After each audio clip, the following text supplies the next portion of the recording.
Hey guys, it's Maddie. This is an intro series. This is the intro for my series of how I'm going to get out of debt. And now that I'm about to be 30 next year, I realized that having your finances in order is like, really, really important. I wish I would have known. Well, not known. I wish I would have had made smarter decisions when I was younger. And that I should have listened to my parents, realizing how important it is to be financially, I wouldn't say financially stable, but I guess just make sure that you don't have any debt, you have your credit score is great and everything else, because it really does affect everything in your life. And the older I'm getting now, and all the difficulties that I've had, especially, like when I was shopping around for a car, there was like a 2-year period that I couldn't get a car. And finally this year I was able to buy one. So, but there was a price to pay for that, of course, because now I have 26% APR, which is freaking horrible, but it is what it is. I knew exactly what I was gonna get before I even stepped foot into the dealership. I was totally realistic because of my credit situation.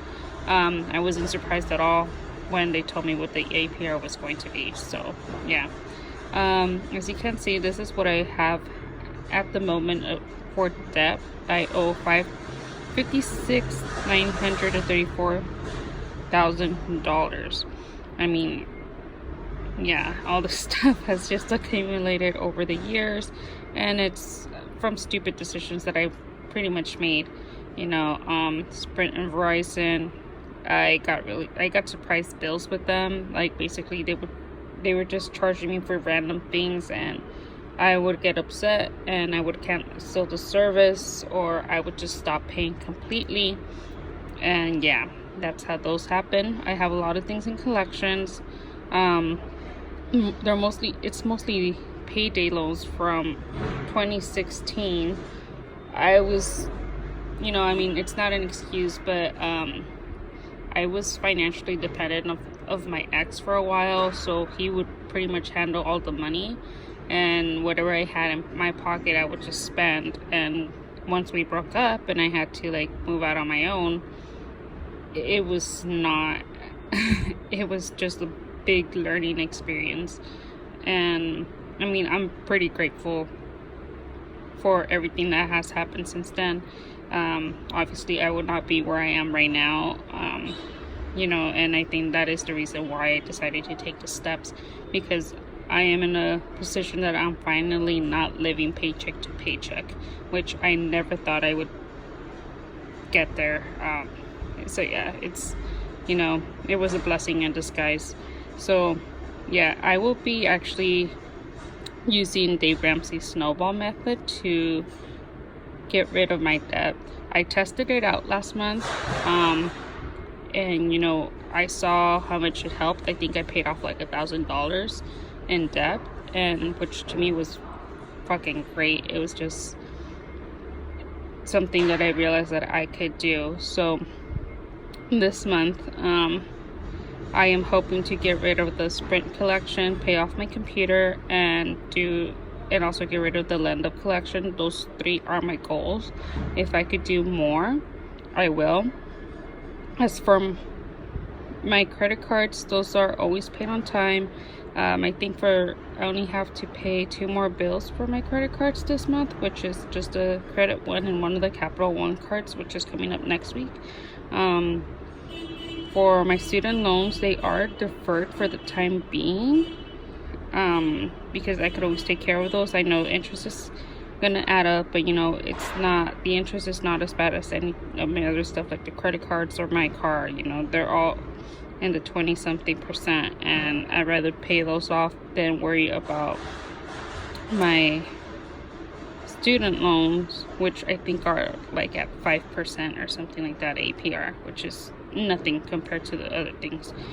For my car, what I do on a monthly basis, I actually pay my car bill every 2 weeks. So what I do is my car payment is $560 a month.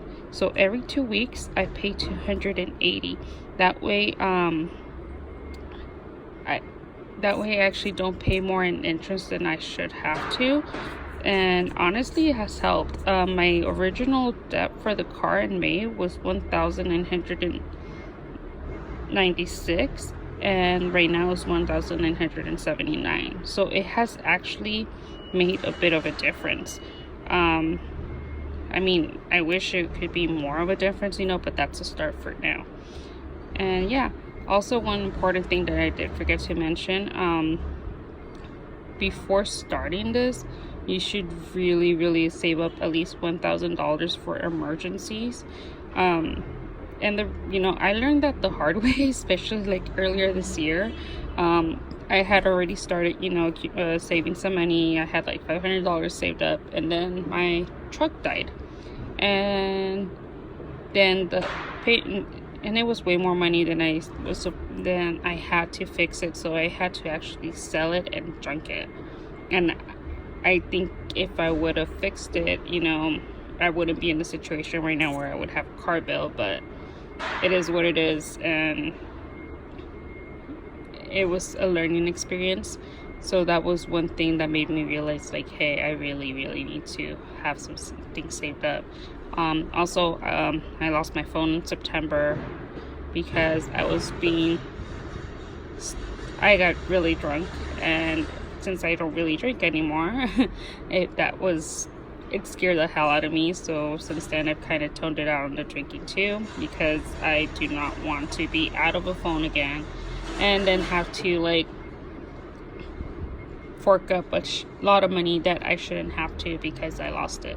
So yeah, the $899 right now is because for my iPhone is because I decided to get a new iPhone with AT&T, which I mean, I love my phone, but I kind of regret it because my previous phone, I had actually bought it refurbished SE iPhone for like less than $300 through Amazon, and I had Metro PCS, which I was paying $65 a month, and I mean the service was pretty good. I'm not complaining like some other people are, but I think it's just in the area that I was.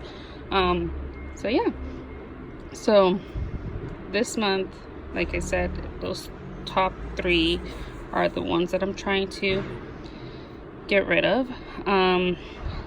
One goal I have set up for myself is to pay off $5,000, but I am going to do something which is like I'm going to reward myself for that. So once I'm done paying $5,000, I don't know what it is that I'll buy. I'll probably go on a shopping spree for clothes or makeup or something that I want. Or even take a little mini trip, like that way it's not like, oh man, I'm just like putting all this money towards this and I don't get to do anything fun. Not that I even go out anyways, because if you've seen my weight loss videos, all I do is work. I literally live at work. So yeah,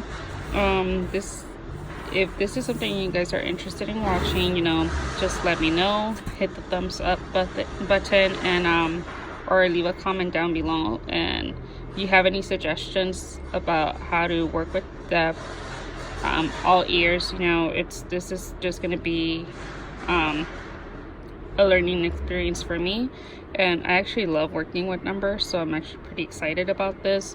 And like I know I have a lot of stupid things on here. I'm pretty aware of that. I made a lot of stupid decisions and now I'm paying the price for it. But my goal is to pay this off within the next 5 years, if not sooner, which I'm hoping I will soon. Maybe, if I put my mind to it, I will even pay it off in the next 2-3 years. I don't know. We'll have to see what happens. So next week, what I'm going to be doing, well, not next week, but Friday, I'm actually going to do a sheet where I allocate my check to different bills and use the zero budget method, which means like every dollar that I have, but every single dollar from my check is going to be allocated to something. That way I know where exactly my money is going. I have tried different methods for paying debt, like rolling over my checks and stuff like that, but what I was noticing is that I would see I had all this extra money in my bank account and I would just blow it. And then I'll be back where I started. So far I had a really good experience with this when I did the test run last month, and I am hoping that this helps me for the future. So yeah, thank you so much for watching, guys, and remember to hit subscribe and the thumbs up button, and yeah, I'll see you on Friday. Bye.